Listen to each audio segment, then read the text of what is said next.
Woody's Share My Mood. All right. Welcome, Wil Anderson. Thanks for having me. Share My Mood. It's great to have you here. Yeah, I appreciate it. You know what my mood is? I feel personally attacked by you. Why? That is what my mood is. Why? Just at the start of this, you just like really negged me as we were about to go in. You were like talking about the fact that if this went well, there might be a tiny bit that you could scrape off and put on your little radio show. Yeah. If it was good enough. That's Well, what you you said. do commercial you looked radio. me directly in the eye and then you said, if it's good enough. Oh, I'd never offend you behind your back. I like to front Here's the up. test. He's testing you early. If it's good enough. Well, hopefully Mate, it is. this is already good enough. What's happened so far is good enough to get on your show if we're doing auditions. If we're doing blind content auditions, we're getting some listeners in a room and we're saying, does this reach the minimum standard to appear on Wil and Woody? I believe we've already You got a ticked full that show of box. hands. This is the perfect time to bring up the thing that I want to bring up Yes. with Wil Anderson. And that is that Yes. every That's time you awesome. come on our radio show, Yeah. it is electric. And Electric. And I truly mean that. Like, it's just The radio on, show we say, itself, or No, is no, he no. amazed by that? The radio. You work at the ABC, Will, so you're probably used to some sort of. It's the Amish Broadcasting Corporation, so it's all wooden strings there. But we're working with electricity here at Wil and Woody. Yeah, I get This is it. what you See do. this again. Put that bit on. 2 bits so far. We're 2 minutes in. We've got 2 good bits of content. You looking at me like blowing your tea loudly in the corner. It's all worked according to plan for me so far. It's just, This is what you Yeah, do, and it's what he it does. truly is a remarkable skill. And for Wil and I, we always know when you come on our radio show, we've got 5 or 10 minutes here. We can just go, "Hey, Wil, how you going?" And we're going to get very, very entertaining stuff. And I'm sorry to put that pressure on you, but it's what happens when you come on the show. But what people don't hear is that when we will, sometimes you're not in the studio and you're over Zoom or you're on the phone, and we might say to you before the mics go on, "Hey, Wil, how you going?" And I would say the Wil Anderson that responds to that is a lower energy and sometimes I'd say maybe more honest about the fact that, are you going well on it? Sometimes it's like, yeah, no, I'm going okay. And I remember I'll hear that and go like, oh, I hope the chat's going to be okay. And then as soon as the mics are on, you are 10 out of 10. Here's an example of you coming on a radio show. The message, before I looked at their name, the message just said, it said nothing but this: you ruined my life. Like, that gets your attention. Guess what that person's name was? Wil Anderson. So there's at least one more. How do you do that? Well, I mean, look, I grew up in a dairy farm and I don't want to go back. I have no skills, no other skills in my life other than the ability to be funny on cue. So, no, I mean, I do think that if you can't find a way to separate how your real life is versus how your professional life is, then I think a life sharing your world, I mean, it would be almost impossible to be able to do that because something that you say, often people think, I often give the appearance of sharing a lot. The thing I like to say about my stand-up act is there's a lot of hiding in plain sight, which is I will give a story of myself out to the world, which is the one that I'm happy for them to know. Yeah. And then there is a whole part of my life that is for me. Yeah, and obviously more complicated and sometimes much more testing than the stuff that I'm willing to share. So then what happens is that the stuff you're willing to share, you can still just play with that even when things are going badly behind the scenes. You've put this other stuff out on the record as stuff that this is safe areas for me to be able to talk about, right? So we go on the radio, we can play in those pre-designated safe areas and it still feels... I think to give something of yourself doesn't mean you have to give all of yourself. And in fact, I often think when you're an entertainer, if you want to be the sort of person that does share something of yourself, then sometimes sharing the direct thing that you want to share is the wrong way to do it. Like often, I mean... in what way? What well, do you we've mean just by come off the back of comedy festivals, so I'm obviously... thinking about, things through the stand-up putting on a lens. show, entertaining people. Yeah. But also the idea of when I sit down to write what that show's going to be every year. Yeah. It's always going to be reflected by what my life is like. The challenges that I might be facing in my life are all going to be in the show. It's got to come from something. It's got to come from something real. Yes. Yeah. Because it's been written in that time, so it's impossible to divorce it from the time in which it's being written. Yeah. You can divorce during the performance. Barry Humphries, the big famous Barry Humphries quote is that when he walked on stage in front of a room full of people, the only thought in his mind is alone at last. And there is something about the performance in which that your entire rest of the world goes away in performing, right? When you're on air or on stage or whatever it might be, you can only concentrate on the job that it's in front of you. But, I think Rembrandt said something similar about when he was painting. There was started with everyone in his life. When he started painting, by the end, there was no one in his head at all. It's just him and the artwork. Which is obviously relieving for you. Think that when you're writing, it would be impossible to be able to do that, though, because it is a longer process than just that 1 hour you can be on stage every night. Of course. So much harder to divorce your real life from the conceiving or writing of a project. And you're doing something that's entertaining as well. Like you want to, you're there to make people depending laugh. On, that is the aim, the aspiration. I mean, it's not all highlights you can play on the radio, mate. But if you want a serious answer, hey, we'll find 30 seconds. Don't worry, we will find that. I want to rest assured for now. There'll be 30 seconds. You'll get your clip every day for a month. But I want to take you back to this question of Woods because I think you are getting there. But I am getting there. I thought this was long form, and we had time for me to get to the point of what I was saying. Wil Anderson. You're in professional hands, my friend. There's a switch though that flicks with you. No, so what I was literally saying to you was the point that I think that it is impossible to divorce it from your real life when you're conceiving something in that way. Yeah. Therefore, if you are going to tell the story of your real life in that moment, but you still want to be protective of your real life, then your show has to become an analogy or a metaphor. Okay. So you have to be talking about something else to be talking about the thing that you need or want to be able to talk about. And so sometimes people mistake those two things, right? Yeah. They go, I need to be talking about this thing in my life, therefore I must talk about the exact thing that I'm talking about in my life. Yeah. Or I could write a show that is very much about all the thoughts, trials, fears, whatever I am processing because of this thing. Yeah.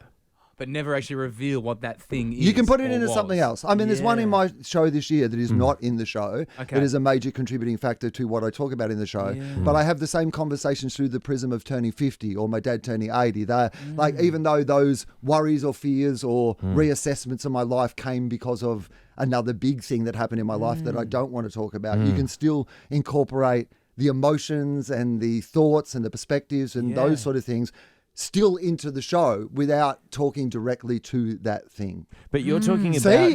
Yes. I told you I was answering the bloody question. I had this lovely thing. I laid it out first. I walked people through it and you were like...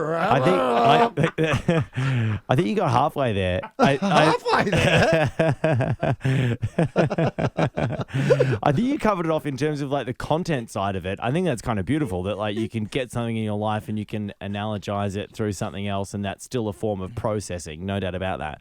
But there's an energy with you, and I think this is just interesting for people behind the scenes in general, because you're not the only person that does this, and most, not going to say most comedians, but like a lot of comedians do the same thing. I know it's the same thing for musicians as well. It's like when you're on, you're on. I mean, Woody and I have the same thing, but I think we work in a slightly different medium now, whereby if you're doing radio or podcasting, people require a level of transparency. And if they feel like you're putting on too much of a show or there is too much of a difference between your real life and who you are on air, they don't listen anymore because they're like, well, that's not who I don't actually think you are. And I remember you once actually saying to me, never underestimate how clever your audience is. Oh, yeah. But I mean, also...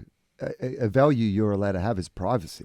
100%. If that's an authentic value to you, then you would be doing the opposite. If, in fact, sometimes I see people doing the opposite, which is they're oversharing when that's not authentic to the person they are, and the audience can sense that it's not authentic to the person they are. Yeah, that's I've never told you that I am anyone but this person, right? It's always been worn.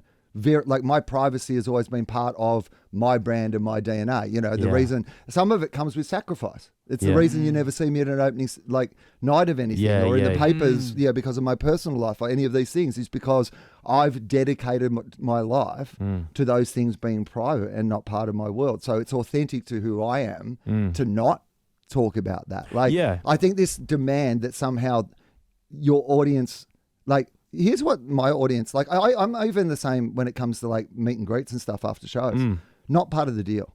Like, Yeah. it can be. I'm not judging that people who want to do it, but that's not the transaction we have entered into. Is that because the you don't transaction think, we have entered is that because you into- don't think you can't be the same person who you I are know. It's on mic not- versus who you are It's, offline? mate, it's got nothing to do with that. Really? It is literally, I just did what you paid me to do. Yeah. I'm going home now. Yeah. Like, the job's over. Like, that Yeah. was... Like this, we are entering into an agreement. Yeah. Like, I can't stick around at the fucking Radiohead gig and go, Tom, I reckon we've got a lot in common, mate. Come over. I want a photo. Do a wacky one, Tom. Like, I mean, I've done, job's done, mate. Go home. Be an adult, you know? How do you go getting? You are very you're very. I mean, what is this level of like? It's I mean, if amazing. you see me in the street or whatever, Yeah. then Yes. I'll stop and get a photo for you. I'm like a nice person, You are, but yeah. I'm not like, look, you know what I do for an hour after the show? Meet and what the fuck? Like, seriously, everyone just grow up and go home. wow. Go and see another show, or like have dinner, or just talk to your friends about what you just saw. Like, what do you want to? Is it the people? So what is your first reaction when you just mentioned being stopped in Yeah. the street and you said then that if someone wants a photo, of course you have a photo with them. They're obviously a fan. Yeah. What is your first reaction though? We actually happened to be in the same cafe. It was in just around the corner, and it just so happened that Mick Malloy was in I think we there. could say it's Rowena Corner Store. It's Mick- an absolute hotspot. Mick Malloy Well, was it in was there. that morning. It It was was, a real it hot spot was. that It morning. It was the hottest of the morning. So Mick Malloy's there, Titus O'Reilly's there, Will and I are there, Ben, Liam and Belle are there, and you're there as well, right? And the reason I bring that up is because word got out that Wil Anderson was in the cafe. You're a very recognisable. Word spread throughout the cafe.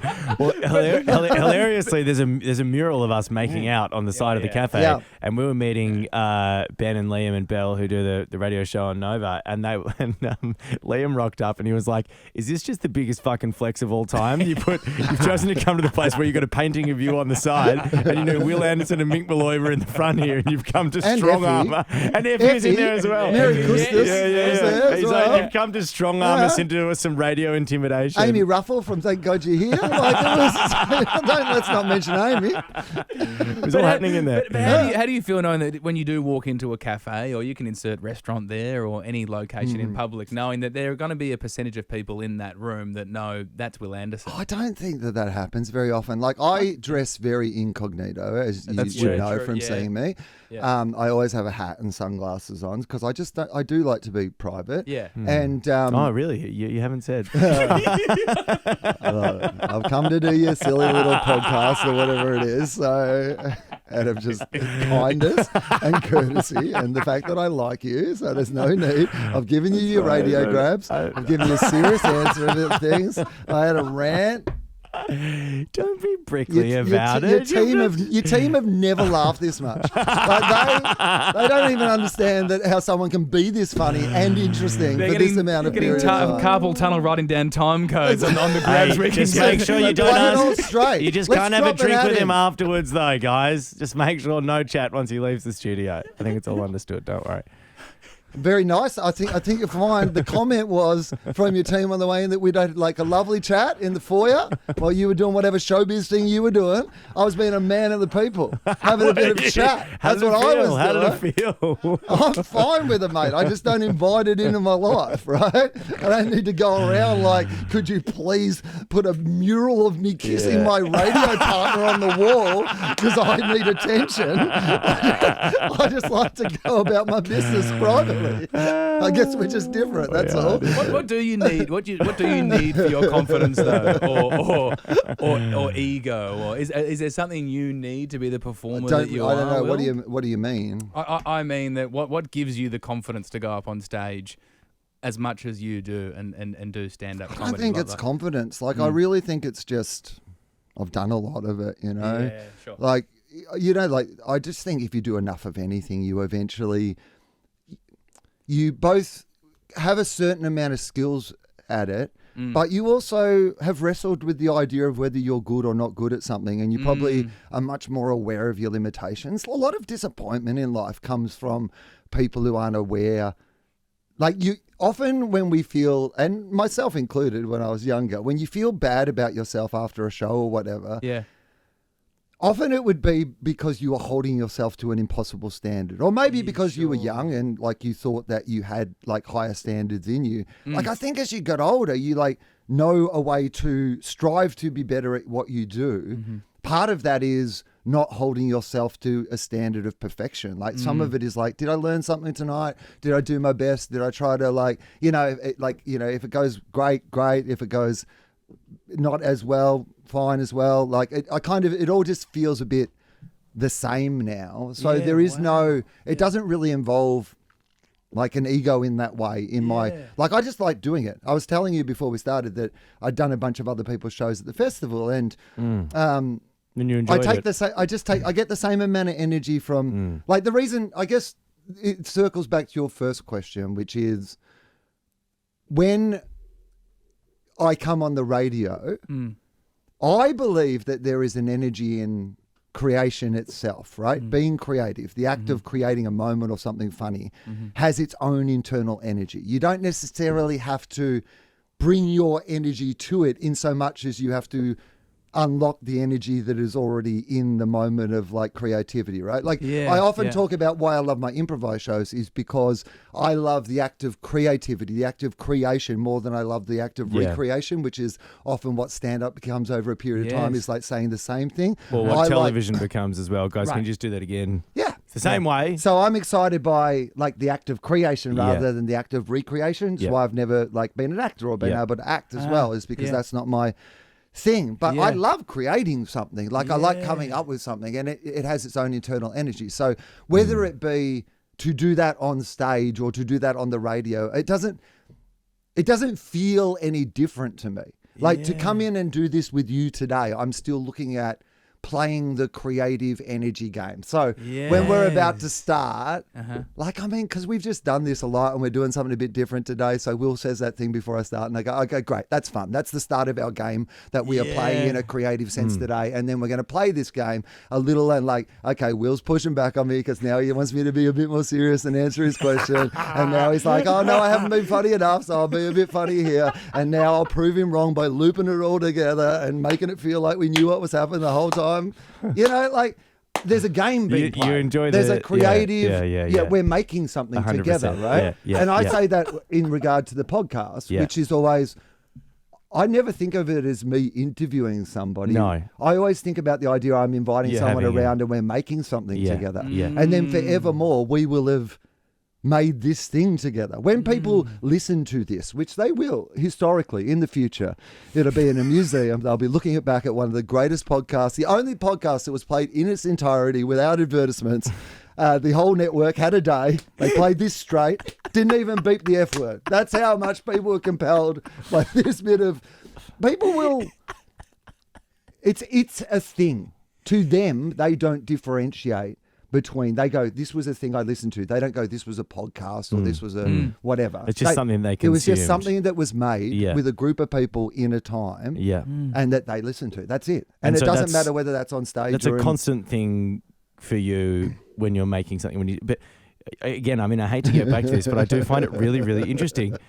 Is that game mode for you separate to how you are if you're by yourself, or are you walking along the street in a constant sort of game? What are you talking about? I'm just interested to know. I don't understand what you think my life is like. I just want to know if you're Do you think like Dustin that. Martin plays football all the time? Like he's just in the shops and he's just grabbing like a cabbage and like handballing it to someone? But some people can't turn it off. Some people can't turn it off. And some people wasn't your observation of me that I turned it off all the time and then only turned it off when it was needed? No, but you denied that. So I'm interested in it. I'm genuinely interested in it. And I'm not saying this for any sort of gain. I'm genuinely interested. Like, I find the way that your mind works so fucking interesting. It's awesome. And dude, I just wondered whether it's a job though. Yeah. Like okay. it's just like I'm doing my job. Yeah, wow. Interesting. Hey, can I take you back to Why is that interesting to you though? That's what I find interesting. Is like because I think it's if I treated like a skill set, like any other. Like I just think we're very different. I find it interesting because I think we're really, really different like that. Because I think if I treated what I do like a job, or that was like the label that I put on it, then I probably wouldn't be able to do it anymore. So I'm fascinated by the fact that that's well, how the one you... thing no one's accused me of is not being able to do things. I think often they're accusing me of doing too many things and maybe spreading them a little thin. And I want to ask you about that because I know you mentioned a couple of times you grew up on the dairy farm, and I know that, like, obviously if you're working on a farm, like, that's hard work, right? Like, that is the definition of hard work. And in fact, I know you've said a couple of times you left the farm because that was hard work. Like, sorry, what you're doing now, you don't consider to be hard work. What I heard you say was what they're doing on the dairy farm is hard work. In terms of, like, I mentioned manual labor, right? Yeah, like, of that's course it is. intense. But not just manual labor. Like, farming is incredibly emotionally testing, but also financially testing. You're running a small business, so you've got all the things about a small business. The mercy of the elements, and there's but so of course, many things. You know, you don't sell your milk. Like, it's not like you milk a cow and sell the milk directly to somebody. Like, there are co-ops or organizations. You have financial relationships that you have with, grain suppliers. And it's like you're running a business. So often what I saw was mostly like, my father probably did the majority of the manual labor, but my mother was equally a dairy farm. Like, it was a dairy farming partnership whereby she ran this small business that was the dairy farm, like running a dairy farm. Yeah, and it's not their business, it's their livelihood as well. Like, it's everything for them. And I would not say that one or the other of those two jobs was harder than the other. I would say they both were really, really difficult to do. Yeah. And there was neither of them that I look at and think of being like the hard part. Like, it's not like it was just the manual, like, because that's what it does imply, right? When you think say about that, it, you're like, think, you're pushing a horse and cart or something and like that. comedically, that's more what I play off, because it's just an easier image to have someone but you're in their talking head. But in general, the entire thing, the mental load of probably correct. running a farm is arguably more arduous than the manual labor. Well, my mother and father, when they had first got married, one of the first times they ever, and this is the only time they've had to do this in their entire lives, but when they first were taking over the farm together, basically what happens is you inherit a flock, basically that you might own some of or part of. Like, normally that's how people start farms, is they're milking other people's cows first, and they're building up their own stock. While doing that, you'll introduce some of your own cows, because cows are pretty expensive to just as a startup. Yeah. And so they'd bought their first bunch of like cows, like really substantial investment. And your dad was really young, right? Like, it was really young. And mum was, she would have, because they got married like when she was like 20 or 21. Right. So like she's probably in her early 20s when this story is happening. Right. And they'd sunk all their on money it. basically into it. And then the drought came, and eventually it got to the point where they couldn't even feed them anymore, and they had to for humane purposes they had to all be put down. Wow. And so basically you put all your livelihood and money and whatever into this thing, and then and they're animal lovers too. Like, I'm sure there are plenty of farmers but they were genuinely. My dad doesn't even shoot rabbits, like doesn't use a gun. So it very much respects the cows. Like, very much at our farm, it was all about their health and livelihood of the animals. And so something like that for them was like a massive trauma for them to have to really go through, and what it was they wanted to do. So knowing, worst gig ever. worst corporate ever. It's tough. I like to think about, what, I can probably grit my teeth and get through this 20 minutes of awards. So that's what I was gonna. That's what I was gonna ask, because you're the oldest boy. You're kind of expected to take up the farm. You don't take up the farm. You go and do stand-up comedy, and then you were saying before, I get accused of working too hard, of doing too much. Do you think there's a correlation between like how hard you're working away from the farm to kind of like supplant this idea of what you probably might have felt at a time that you should have been doing? Like, you're sort of compensating for that kind of? Yeah, I reckon early on, for sure. Yeah. So when I left, I've told this a bit, but when I left journalism, the guy who was my boss, I always look back on this, his name was Tom Burton, and I'm so generous, because he was the guy who had essentially, I'd been working as an intern at the Financial Review, and he was the guy who basically had sunk the most of his time into developing my skills and encouraging me and blah, blah, blah. And then I sort of went to him and said, I've got all these offers, but I just don't feel like, because I'd had a few different job offers. Right. which really kind of in my head was like, oh, I don't want to do any of these. This doesn't feel like what I want to do. And so I went to him, and he was so great considering the amount of he'd put into me. He just said, look, you've worked pretty hard at this. So I reckon if you go and find something that you do like to do and you work equally hard as that, I reckon you'll be fine. And for ages, I took that with me as like a real good, Lovely. and it served me very well, and also I do think that there is an element of, my comedic skills are, I have some limits around what it is that I am able to do. I can't do voices. I can't sing. I'm not musical. Some skill sets that would be good for a comedian I don't have. So you kind of just end up leaning in a little bit more to what you're good at, right? Yeah. And so part of what I have a capacity for, which is part of the journalism background, but also just part of what my brain is good at. Yeah. Like I'm not, I'd hate to go on like Sailor Century or Mastermind or any of those sort of things because like remembering facts or like things like that is not my skill set at all. Yeah. But I can sit down with anyone, like from any walk of life, and they can sort of talk to me about what their job is and how it works and whatever, and I could have a conversation with them about it because I am curious. I'm a very curious person, and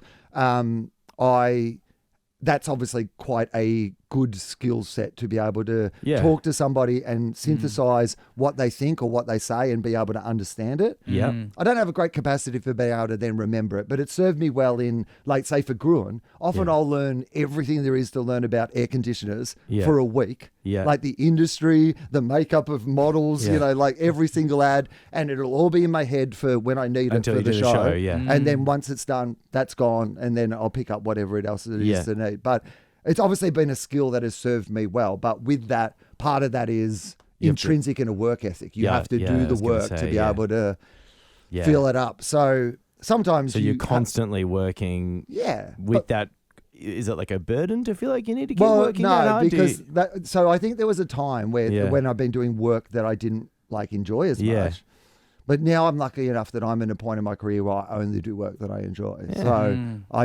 So now none of it feels like work. I mean, obviously sometimes still the hours or the travel or there's something around it. Yeah. But the actual doing of any of the things that I do. Yeah.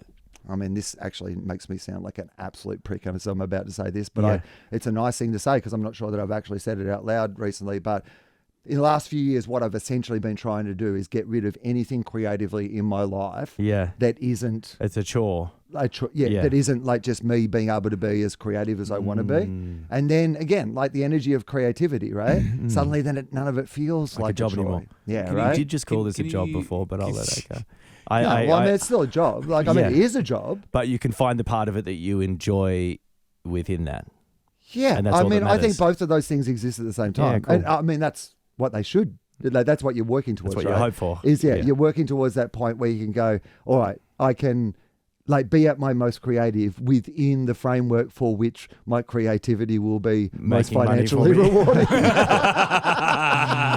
It's about and if you can get those two, often they kind of bump into each other or they 100%. overlap a little bit 100%. or you need one a little more than you need the other at certain times in your life for sure. as You got to well. do stuff. You got to do your corporate gigs and your commercial radio shows. And mate, there's plenty of things that I've done along the journey that have like, and there might be plenty of things that I do in the future that I just happen to be in a particular window at the moment where that is my major priority, and it does feel like, at least at the moment, that is how I feel about it. Is there a scary bit for you at like at any point? I know, like for a lot of comedians or artists or musicians, whoever really that we talk to, particularly if you've got a craft that you know works for you, and lo and behold, you're in the spot where you're like, hey, I've really got this process creativity thing going on, and I'm getting paid for it well enough to live the life that I want to live.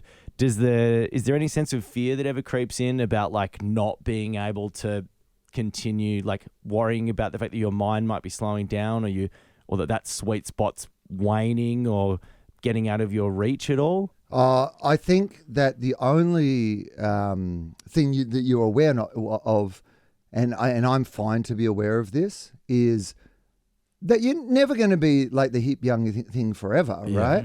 Like in terms of that, and nor should you be. And to be honest, there's real pros and cons with that, even when that is happening, right? Yeah. And I think... Do you mean like when people are reaching, when they're kind of like past that point and they're like fighting hard to be the person that they were. Yeah, I think Yeah. I'm very comfortable with this all being part of a broader journey. Much bigger process. And yeah, it doesn't need to be all with me at the front of it either. Like Yeah. I've always quite liked, collaborating You're with very people. good at that. Yeah. And like on And all sorts of championing other people as and well. and on all sorts of levels. Like I like a collaboration where like I'm not the key person in it. Like I love to be able to come in and put some icing on someone else's cake if that's a thing. Like that's always been a thing that I've really enjoyed. I think creatively. Okay, now this is where it is a more interesting conversation because how do you judge that and what does that mean? Because I think it's never really been defined properly, has No. it? Like they've tried a few times. I think, I mean, if I am being just entirely honest with you, and this, is I think that probably, this year I feel like I did the most honest show that I've ever done. And I'm 29 years into doing shows at the Comedy Festival. Like I've done 29 different shows. And so I think you have the record for most amount of tickets sold at the Comedy Festival. I ever. mean, mostly just from coming back, right? I mean, if you do it for 29 years, you're probably going to get a few. Okay, but that's a good example, right? Yeah. So somebody said to me that like they were like, it made a flippant joke at the closing, like about whoever had won the People's Choice Award, because there was a period of time where I won it 6 years in a row, and their joke was kind of in that sort of point of view of Yeah. your time has passed, and Yeah. in my head I was literally like, yeah.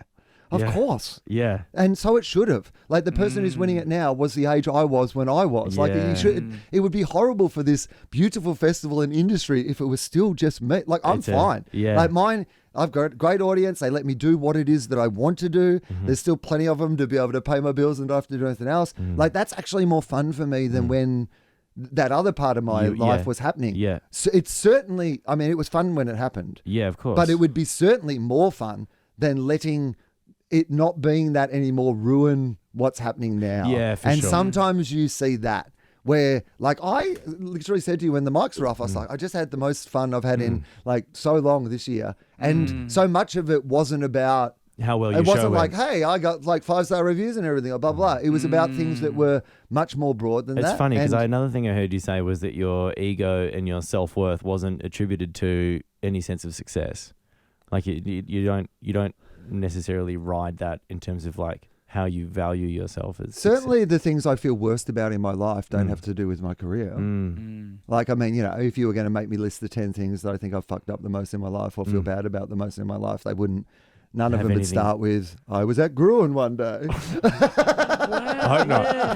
I really, really hope not. But like shit's gone down in those places as well. You work for a long time and you've had shit days at work, a whole bunch of times. But like, most of the time you have the time to then make up to people that you're, that they're the exception rather than the rules. Yeah. Like, no, I mean, there would have been points in my life, sure. When the success, when you won those 6 awards or whatever. and Probably. This is like, I hope not I'm too much, but No, I'm sure.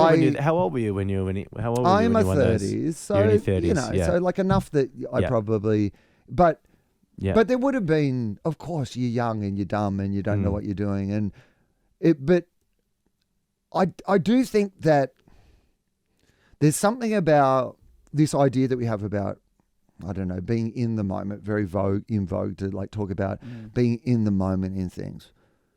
But in the moment doesn't just mean in this moment. It doesn't mean, sometimes your therapist will say to you, take a breath, observe your circumstances. What does it smell like right now? Like, what temperature is it? Feel feel your body, all those sort of things, right? Be in this moment. But I think sometimes that's oversimplifying what we mean by about be in this moment. Like, be in this moment. Be in the moment of 2024 when we're having this conversation. Be in a world that exists now, not a world that used to exist that you haven't adapted to. Like, be in the moment of where you are in your comedy career and where the festival is, and celebrate that. Don't be resentful that it isn't what it used to be. Be grateful that it is what it is now, and you have some part to still play in that, and maybe a more interesting part to play in it. Like, I use that as an example just because it's fresh sure. in mind, Yeah. but I think you're it still, contextualizing right? your circumstance. be in, like, Yeah. like be in it. Like understand what the I was talking to you about the fact that doing other things and seeing other things in the festival, I thought made my show better. Yes. And part of that was just context, right? I feel like if you understand the broad context of what's going on, I mean, part of the reason I like to walk around anonymously, and I do walk a lot, as you know, I'm like, that's my big thing. It's like, it's partly because of my hips, I just walk around, but I just put my cap on and I put my sunglasses on, got my little backpack, and I just walk around. And I like watching people, you know, like part of my job is observing what's going on, seeing what people are up to, what they're reading, how often they're looking at their phones, like what are people doing? Like what are the new restaurants? Like, oh my God, like everything's a banh mi shop. Like might just be where I was staying, but I was going to say I was in the real banh mi triangle. It's a trademark of Richmond. It was Well, I feel like you've been trying to ask a question for the last few No, minutes. moments Yes. passed though. It moved so fast. I missed the train. I hail a taxi and the taxi goes. I but apologise. No, it's totally fine because I love listening to you. I really do. But I do have a question to you around, it feels like mid-30s you're winning People's Choice Award at the Melbourne Comedy Festival year after year after year, 6 years in a row. At the same time, you're starting to have lower back pain and hip pain. Can you talk me through that stage of your life? And you just said before that you love walking around. I've read that you used to enjoy running around everywhere. Yeah, I did. I've always liked being. It's funny, isn't it? It's like I wonder if it's to do with growing up on a farm and like spending a lot of your time outdoors. I've never really thought about it like that, but what I really realize, like what I've realized about being on tour, even is like I actually don't need a lot of space in my house. Like I like where I am to be where I live. You know, like wherever that might be. When I'm in Adelaide, then I'm like Adelaide suddenly becomes that cafe down the road or that place that I walk. Like I start to walk the city. I try to explore it a bit. I like to know what's going on. And yeah, it kind of becomes who I am. But the reason that started was because of, yes, I couldn't run anymore and I could only walk. And the best thing to do when you got hip pain is to keep moving. Yeah, right. The best thing is to keep moving. So, so motion is lotion, I think, is what you say, Woods. That's And what my physio says to me. Yeah, absolutely. And now I'm doing, I've incorporated an extra step in that, which is at least half the time I try to walk without anything in my ears. So I really do try to like be in the, like hear what people are yelling at each other or the sound of the city or whatever it might be, you know, the change of environment between the street and a bookshop or whatever. Like they sound very different even though they're next to each other. But if you got your headphones on and you're not listening, you don't hear that sort of stuff. And so about half the time. Yeah. Can't do it the whole time, but Sure, yeah. about half the time, that's what I'll do. And it's great. I get so many ideas when I'm walking, like so many of the things I think about, so many of the things that are in the show. Often, you know, if I'm going to come in to something where, you know, they would like me to do a couple of breaks on the radio, for example, and I want a couple of stories, I'll just go, I'll walk in. It'll take me an hour, and on the walk, I'll just come up with something. And like, you know, I find it very creative time. That's incredible. To go for a walk. And So like you have that hour-long walk is like, I know that the ideas will be formed in that time. And I imagine from your perspective, that's probably completely effortless as well. Like you're not walking along going like, you know, with your notepad and pen, sort of jotting down the ideas. You just kind of like effortlessly creating, sort of joining the dots together. And by the time you rock up and, you know, press the elevator button, you're like, oh, there you go. Yeah, it's amazing if you look like things just present themselves very quickly. You know, just by living your life. I went into the public toilets. I don't know if I told you this story. I might have, but recently I was just in a public toilet and it was like there was a flashing red light in the public toilet, and I was like, what sort of emergencies happened in this public toilet? And I kept going in because I needed to go to the toilet, and it turns out it was just a guy having a wee at the urinal, and he still had his bike helmet on, and he was just like flashing, and I was just like, oh well, that's like something. Like, I mean, like all you got to do is like go to the toilet sometimes, and material's just there if you're looking. Like, you know, like if you can't work with that, if you can't get a couple of breaks of radio out of something like that, then you know. What are you doing? It's also a nice metaphor for what you're talking about as well, in terms of like having your headphones off and having your headphones on, and like what you miss. Like just like actually like the map never sort of matches the terrain in terms of your life. And it's funny, I have the same thing with headphones. When you got your headphones on, I don't know about you, particularly with music for me though, the narrative that I build about my life, it's like I create the soundtrack for the music, and then whatever's happened to me to the day over the last week gets dramatized to match the music. And then by the time I get off my bike, it wasn't what it was when it started. But whichever artist I played just made it. They fleshed it out. They textured that story for me. Whereas if I'm not listening to anything, I can actually kind of just like the sound of what's going on around me is entertaining to the point that the narrative kind of gets drowned out a little bit. Well, I'll answer your question eventually, I promise. But Yeah. I want to just speak to that because I think that one of the things I try to be aware of is what am I being influenced by in the way that I feel right now, right? So if that difference between what is my authentic take on this versus what am I being influenced by? Yeah. Like, is it my what friends? lens is getting Is put it on this? the environment? Am I Yeah. stressed? Did I not eat enough? Like, am I running late? Yeah. Like, what external things? What algorithm have I been reading that has like made me feel like I can't do? Like, why can't I? Why don't I feel like I want to sit down and read my book at the moment? Is there some external thing that has been like and. So I'm trying to be very conscious of that idea of like what externalities you let affect your life. I will answer your question though about my hip pain because Yes. so it started in my early 30s. Yep. It was really bad at the time because I did not know what it was, osteoarthritis. It got misdiagnosed a lot of times. And so people were treating all the symptoms of it rather than what it actually was for ages. Yeah. So basically what I went through was like a period, a couple of years where I was still training really hard, doing all these things that were actually technically really bad for what I was doing in between, like, you know, going to like every form of medical treatment that like not aware of the fact that I was then going and like doing the things that would damage me again. So by the time they really worked out what it was, I was like, I had a whole bunch of other things that were also trouble, that were related trouble.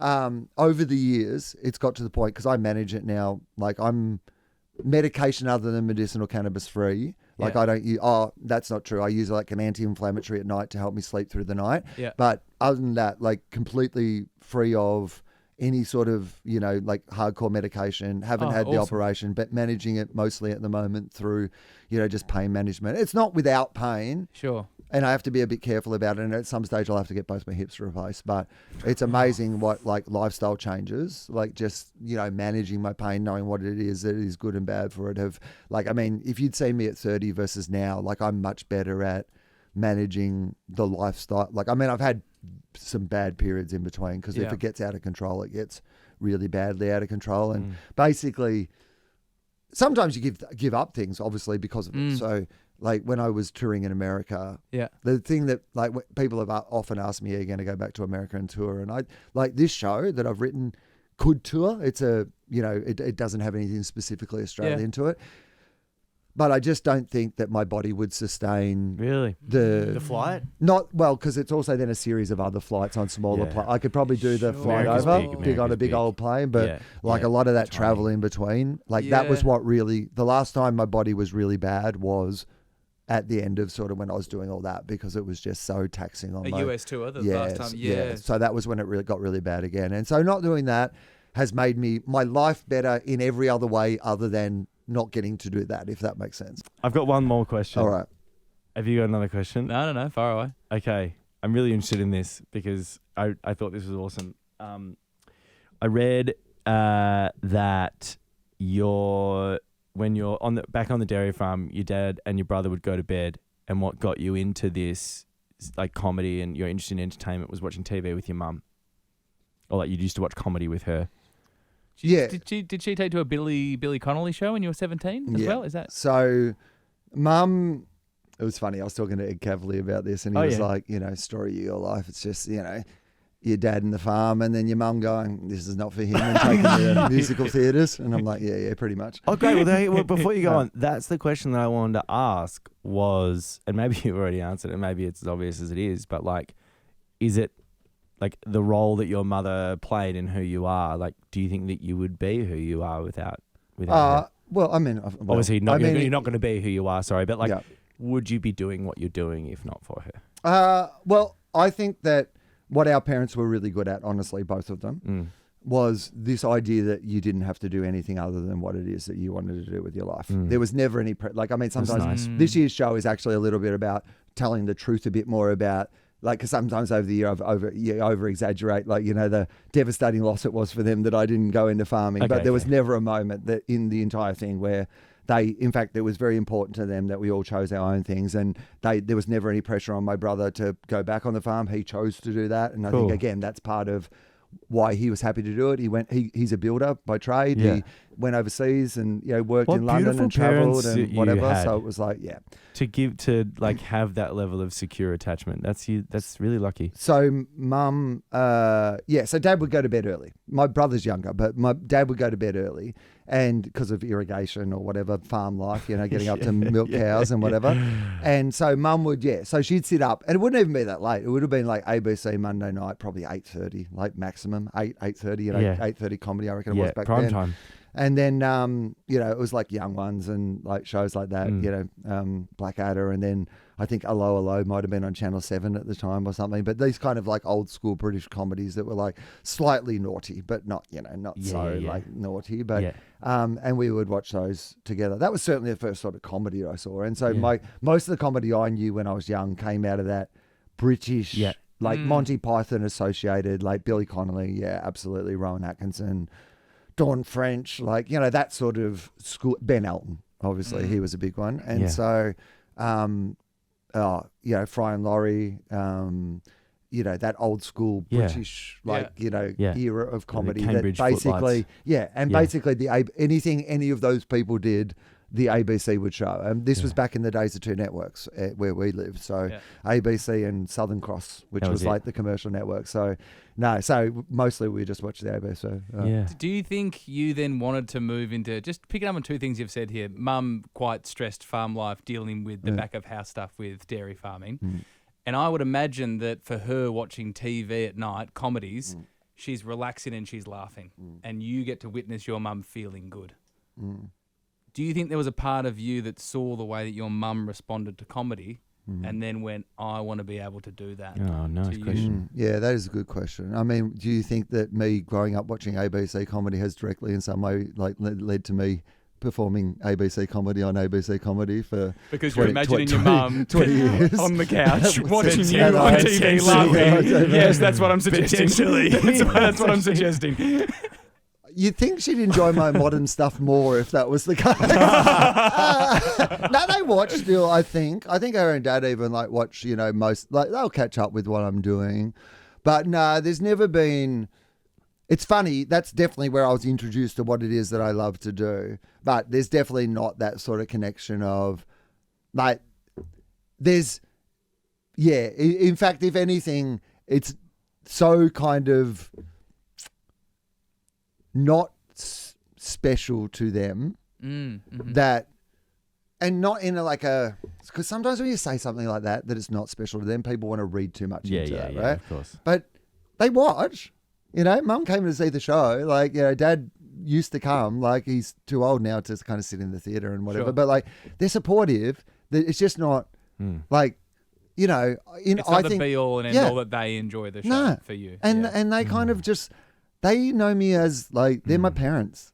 They don't they're as impressed or interested in my stuff as they are in my sister's kids or what she's doing for work or what, like, the right amount, but not sort of, there's no sort of sense of any of it being, they're not possessive of it. Special. Yeah. Like, well, as in like, that, and I think that's right. Yeah. They like look at what my brother does on the farm and what my sister does with her family and what I do with my career as all being equally valuable, but no more or no less. And we never have been made feel that, like, I don't feel any less than my brother and sister who both have kids because I don't have kids, like, in the same way. Like, there's none, it just, like, I always feel like, and sometimes I think, I'm 50 now. So, like, my dad was 50 when I finished university. Like, there's a part of me that sometimes thinks that after a while, you're like, well, Dad was in charge for 20 years and his results speak for themselves. Like, I've been in charge for the next 30 and mine have been up and down. We've had some great years. We've had a couple of real tough ones. You know what I mean? Yeah. So, a couple of where I had to take all the jokes out the back and have them put down. Oh, wow.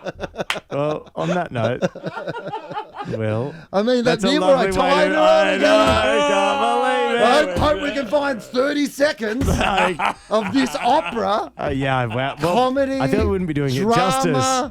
back and forth. You need the context. fun, little bit of Disagreement tension. as well. It should, was just be, like- it should just be the whole show. Have a whole hour. Just the 4 till 5, not the 5 till 6. Just but whack the some 4 till secret 5. sounds or something in the middle of it. That's commercial radio. Great to see you, mate. See ya. Thank you.